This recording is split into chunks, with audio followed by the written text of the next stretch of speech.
Alright, we successfully reread Rika's Root and Hoshiori for the 20th time. That's 50 hours. Wow. Maybe I should take a break. Should I? Should I not? Maybe I will. Yeah, maybe just a little drink.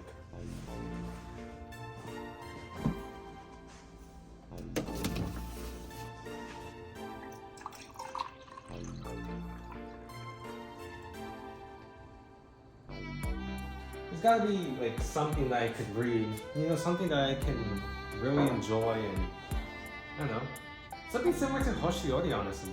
Hoshiori was great, and so if I can find a visual novel that I can... Wait. What the hell just popped up on my computer? What the hell is this? Huh. Hatsukoi 101. Huh. I never heard this visual novel before. Is this... It kind of looks like a Toneworks visual novel. Alright, maybe we'll give this one a shot. See if it's any good or not. Which I'm hoping it is. So, let's read.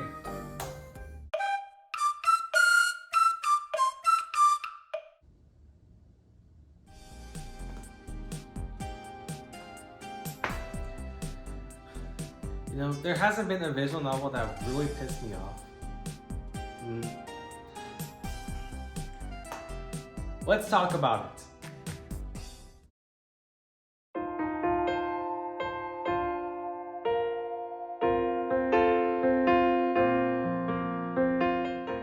So whenever I want to read new visual novels, I mostly use two things: BNDB or recommendations from my friends. For this visual novel, I went to BNDB because I was interested to see what visual novels they can offer that seem interesting, and also have an English translation. And for visual novels, some tend to really be either mixed, good, or just bad. But mostly a lot of the visual novel experiences I had so far were really good, overall amazing. Hoshiori, Ethereal Enigma, Dokyose, If My Heart Had Wings, all those visual novels were amazing. So, let's take a look at another visual novel today. This time by one of my favorite studios, Toneworks, the creators of Hoshiori Yumirai. So, let's take a look back at their very first visual novel, their debut novel. And that being Hatsukoi 101.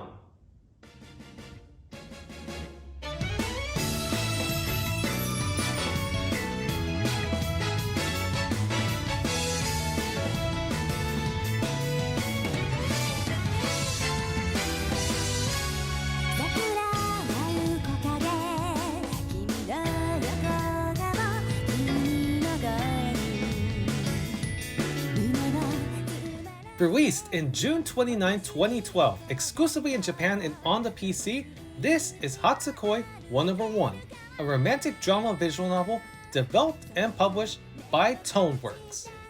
Now you have to understand that this was Toneworks' debut visual novel, and oh boy, it does show. But I will save my words until the actual reading. But we're going to be taking a look at basically everything, honestly. The story, the characters, the art, the music, the roots, everything. So, with that being said, let's get on with the review. Let's take a look at Hatsukoi 101.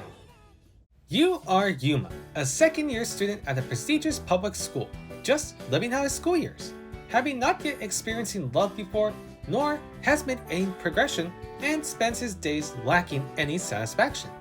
All he can do now is look at his love interest, the student council leader Midori. But we also got childhood best friend Yukino, freshman student and old friend Runa, ex-basketball player and pizza lover Kyo, and former child actress and kudere Maya. One day, Yuma finds out that Midori is having a little bit of trouble since the remaining members of the school cafeteria committee has resigned. After giving it some thought, Yuma, along with the rest of the heroines, will volunteer to join the committee, and soon his first love will blossom as the days continue on. Story-wise, it sounds very similar to Hoshiori, no? As in Hoshiori, all the heroines and the main character join the event committee, while in Hatsukoi, all the heroines and the main character join the cafeteria committee. But while Hoshiori was a full-on romantic comedy slice-of-life story, Hatsukoi, on the other hand, is a full-on romantic drama slice-of-life story. And that's fine by me, honestly, because I love these types of stories. It's simple, fun, and relaxing. Drama and romance are the main focus, of course, and we get a mix between cute romantic fluff and emotional drama. Both the drama and romance will expand in each route, but we'll save the roots talk for later. There's not much to say about the gameplay either, as it's a standard visual novel. Click to continue the story and make choices along the way. But while the choices in Hoshiori didn't really matter, as you can easily just choose which route to go to, the choices in Hatsukoi will lead you to one of the routes. Hatsukoi makes you think a little bit more as you make your choices, as some of these choices may lead you to another route. But either way, each choice mostly goes down to who you like more or which girl do you prefer. So either way, keep that in mind. The writing is honestly great, and like Hoshiori, this only came out in Japan, and of course, the entire game will be in Japanese when you first boot it up. However, there does exist a complete English translation for the game that translates the entire game in English extremely well. Much of the writing can be really cute, but saddening as well. And you'll see where the writing changes as we get into the drama. And in all honesty, the writing can get extremely impactful, especially in some of the routes. And of course, Hatsukoi is fully voice acted, and much of the voice actors really fit with their characters. And Runa's VA is also voiced by the same VA who voiced Natsuki from Hoshiori, which is really cool. So here, take a listen to the voice acting. さっき窓から片桐くんの姿を見つけたとき、昔見たお芝居を思い出しました。強いて言うなら、片桐が画鋲を落としたってことくらいかな。ほら、あんたもさっさと探して。画鋲よ、画鋲。ダッシュできたからね。そりゃ張り切りますよ。私たちは今日は学食。なんか雰囲気いつもと違うな。だってデリバリーするのはダメなんでしょ。かといってピザトーストはやっぱり邪道すぎるし。となればやっぱりこの場で作るしかないじゃない。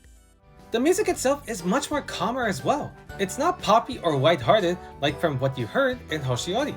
It has a very mellow vibe to it, due to the tone of the visual novel being much more dramatic. Much of the score is mellow, while the vocal collection of Hatsukoi is much more lighthearted. Well, with the exception of a few songs that are a bit emotional. So, here, take a listen to the music as well as one song from the vocal collection.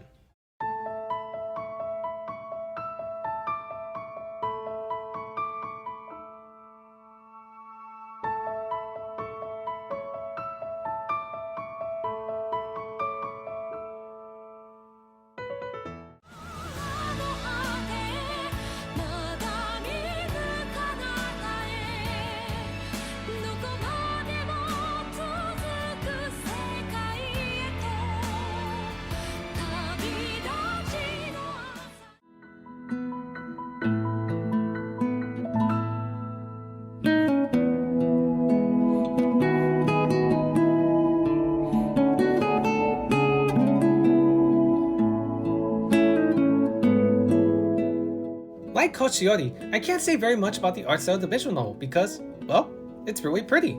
No doubt it's similar to the other visual novels Toneworks has made, but it's definitely really nice to look at, especially the character designs. And you can't forget about the background art too. It's fantastic looking. You always gotta appreciate the background art, y'all. You always have to. And hey, there's 18 plus content as well. Hell yeah! All the girls get their own age scenes, and they definitely deliver, well, what they were meant to deliver. Super sexy content. Of course, with all the age scenes, there are tons of sexual imagery. Thankfully, it's not too distracting enough. Although some readers might just either skip it and continue on with the story. But for readers like me, I'm fine with it, even though I do skip it from time to time.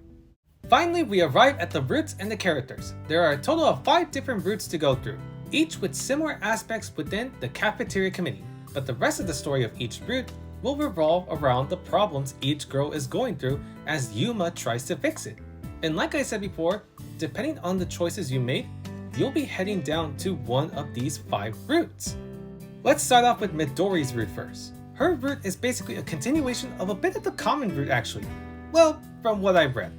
The two are trying their best along with the others to create a name for themselves within the cafeteria committee. And as you continue to spend time with Midori, she'll slowly start to grow feelings for you. And soon, you'll both accept each other's love and start a relationship together. However, as the relationship continues to grow more and more, you'll soon attract Midori's father, which will soon cause a very difficult problem that might ruin Yuma's and Midori's relationship. Next up is Yukino's root. While a tiny bit similar to Midori's root, it'll focus more on Yukino's crush on Yuma. You'll see how much she truly loves him and get to see a bit of her past, which will explain how her crush for Yuma was growing, as well as seeing how much effort they put into the committee. Of course, Yuma will finally notice her love for him, and they'll soon start going out together as an official couple. And while the relationship is extremely sweet, and you'll see how happy the two will be on their date, but while it's nice to finally be in a relationship, you'll soon start to see that the relationship between the two will take a bad turn due to a problem Yuma will soon begin to have: his obsession with making Yukino happy. Next up is Runa's root.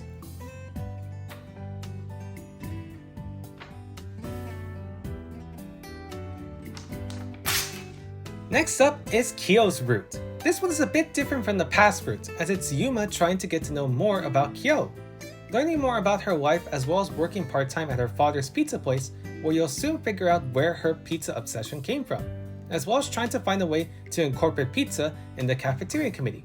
Soon, the two will slowly fall in love with each other, and then they'll soon begin dating.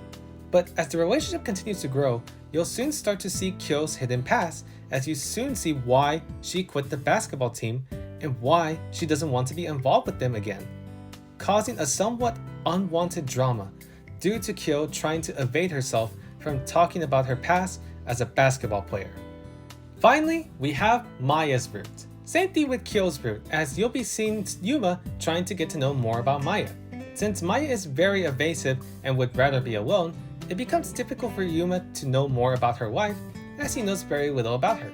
Soon, as the two slowly get to know each other as well as learning more about Maya's past, the two will finally go out as a couple. But as their love for each other continues to grow more and more with each day, Maya's past slowly comes crawling back to her, causing a huge panic in not only her life, but her relationship with Yuma. Stress, heartfelt emotions, and anxiety returns for Maya. And the only one that can save Maya from the return of her stressful past is Yuma himself.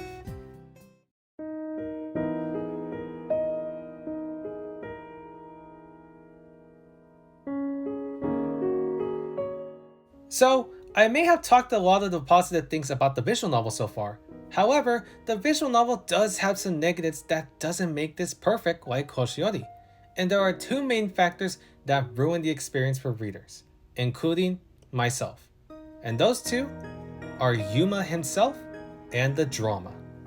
Yuma is a terrible main character. Compared to Hoshiori's main character Ryosuke, he's almost the complete opposite. While Ryosuke was a much more understanding, nice, and likable main character who really wanted to help his loved one with their dream, Yuma, on the other hand, is just simply an unlikable person. Most of the choices he makes can either lead to disastrous results or ruining the relationship with his loved one. He's a complete airhead when it comes to reading the serious situations, which makes the situation at hand even worse. And in each route, you'll soon begin to see how Yuma ruins every relationship due to his decision making, along with his weaknesses and poor planning. It's a real shame, honestly, but it'll only get worse during one specific heroine route. And the drama. Oh my dear lord, the drama. Much of the drama in a lot of these routes are completely and utterly unnecessary. And most of the drama happens due to Yuma's actions or even some of the actions of the girls. None of this was completely necessary to begin with. Everything could have worked well if it weren't for the actions of the characters. The only exception to the drama is from Midori's and Yukino's roots. Their dramas can be a bit upsetting to some readers once you get into it, but once you get to the climax of their roots, you'll soon understand why the drama had to happen. All the dramas and their roots happen for a reason, and the reason they give is extremely understandable. It'll all make sense once you reach the near end of Yukino's and Midori's roots, and the same goes for Maya's and Kyo roots as well. However, the dramas in those roots are executed much better. And then there's Runa's root. But like I said, much of the drama that happens is unnecessary and can drag on for quite a while. But when the drama is executed well, it's executed extremely well.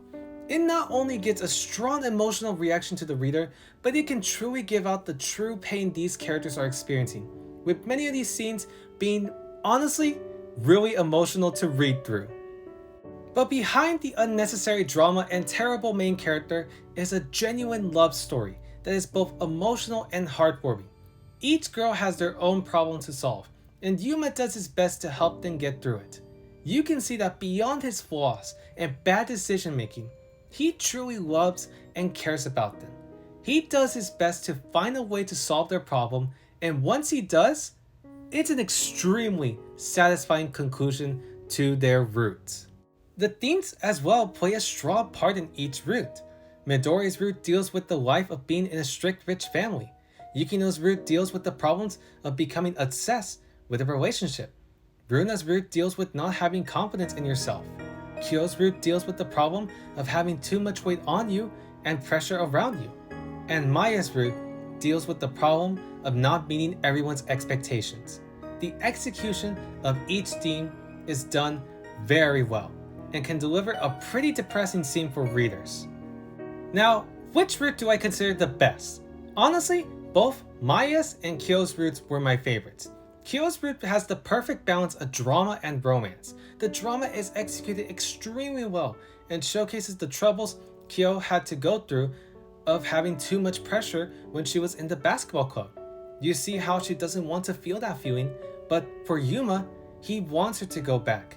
He can tell that she misses it, but that also she shouldn't let all the pressure fall on her. If she's under too much pressure, let your friends take some of that pressure too. You don't have to carry everything all on your own. And Maya's root was the more emotional root. While the drama in her root was a bit over-exaggerating in some parts, you can see the struggles she goes through as she tries to overcome her fears and problems from her past as a child actress, dealing with a camera phobia that makes her pass out, along with her mother trying to force her back into the acting world. You'll see how the only thing that will bring her happiness in all of this is Yuma, and her ending is extremely bittersweet. It's emotional and hard to read through due to the context, but it at least finishes off with a little sweet note.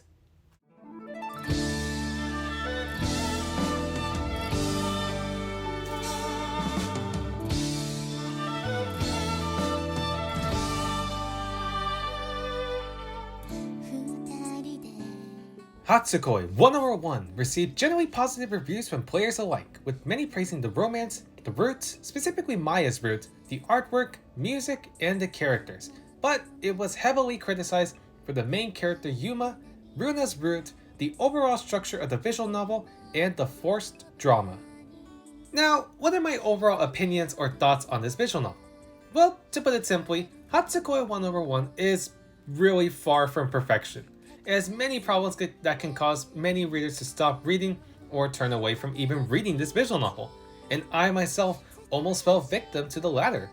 The amount of unnecessary drama that appears in each root is unacceptable due to the choices that Yuma makes and some of the heroines as well.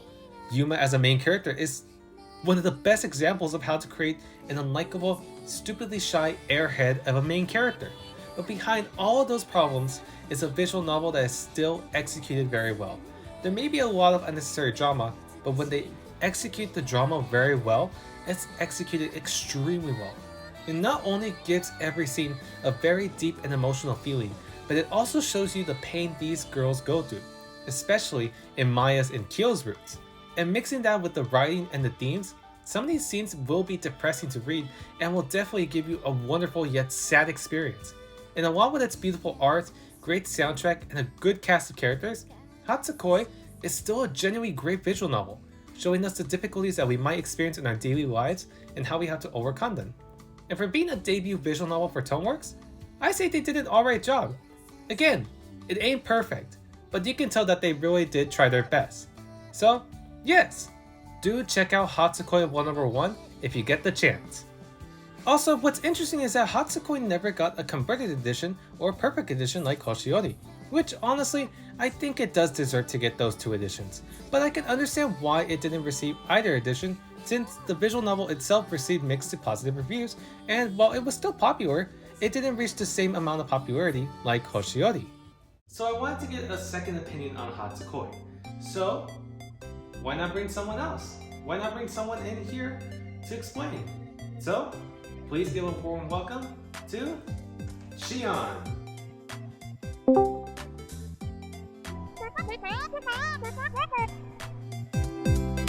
So Shion is a good friend of mine, but he's also the admin for the Usersoft fan Discord server, which is really cool.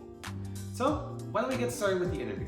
So I just want to know, what were your overall opinions on Hatsukoi? I know you haven't finished it yet.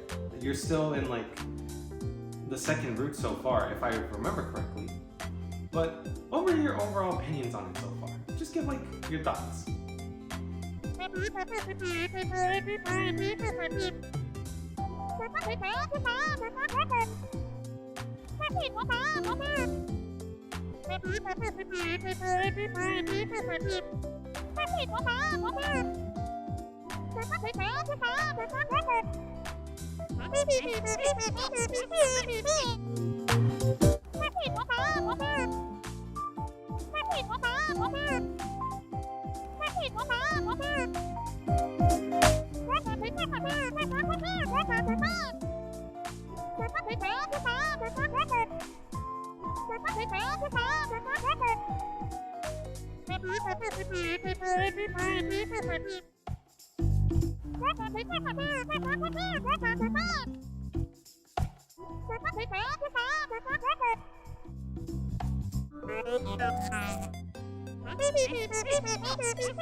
Like, wow, that was a lot to take in.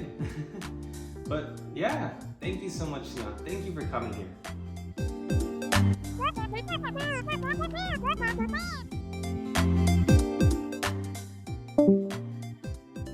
And that was Hatsukoi 1/1. Yeah, honestly, it was not bad. It was honestly pretty good. It's not like perfect or anything, but wait, why the music stopped? Wait, why did it go intense? Not her.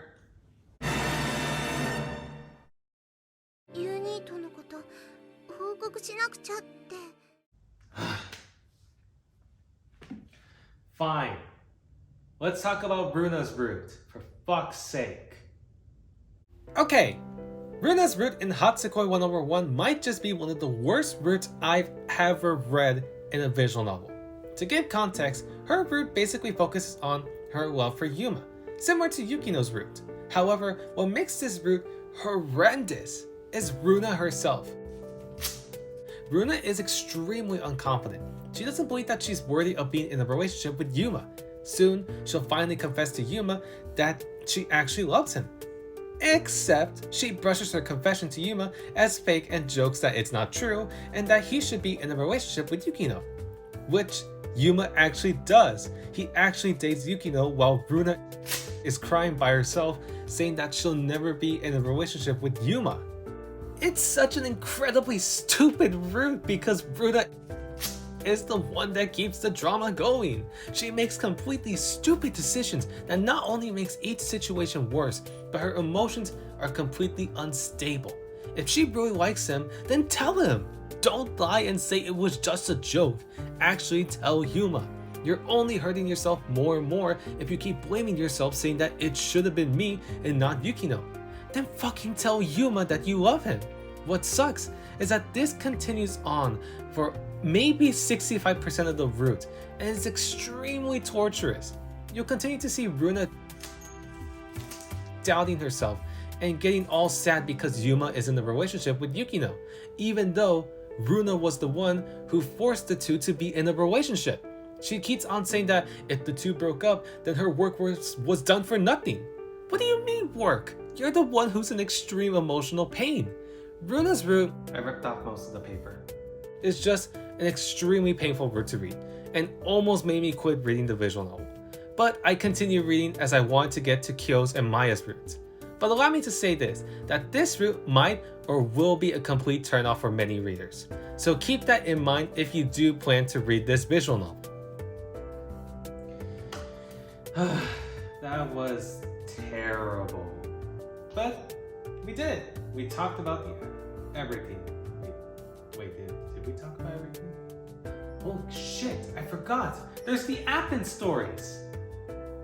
Wait, why is it called Append Stories? Why isn't it called After Stories? That's right, there's one more final thing before we finish out the video, and that's the Append Stories. The Append Stories are basically after stories for specific characters. We only get 3 after stories, one for Maya, one for Kyo, and one for Yukino, which is an extremely interesting choice to be honest. Midori and Runa don't get an after story, which for Midori was pretty shocking to be honest. While Runa, yeah, she doesn't deserve one. Maya's after story, from what I can tell, seems to be a what-if scenario, as it's actually showing you what would have happened if the original ending for Maya's route went in a different direction, showcasing a romantic yet hilarious summer vacation the two will have with each other. Kyo's after story, however, isn't a what-if scenario, as it continues after her original route, again mostly showcasing the romantic fun the two will have in their summer vacation, leading to some cute and hilarious moments. Yukino's after story is a bit more interesting as her after story takes place during the winter, but it's also extremely similar to Maya's and Kyo's routes after stories, where the two will experience more romantic shenanigans during their winter break, leading to some cute moments. All the after stories are extremely satisfying for me. They deliver what I especially enjoyed in the original routes, cute and funny romantic moments between Yuma and his chosen heroine. All 3 routes deliver and execute very well, giving readers a very charming after story and definitely gives a definitive conclusion to these 3 routes. And it's a nice send-off to the visual novel as well. But for me, it also gave the perfect closure to Maya, since the original ending for her route was very bittersweet. So, I'm glad we were able to see that. And so, we talked about Hatsukoi 101. Like I said, it's not a perfect visual novel by all means. It's not perfect like Hoshiori, but it's still a really solid visual novel. It has a lot of great characters, good art, amazing music, good roots, and when the drama is done really well, it's done amazingly well. Of course, some drama can be unnecessary and the MC can make pretty questionable choices. But overall, it was a great experience. It's not perfect like I said, but it was still really fun for me to read.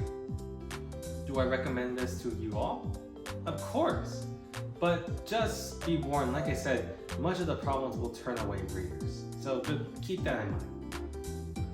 Anyways, that's all I got for you.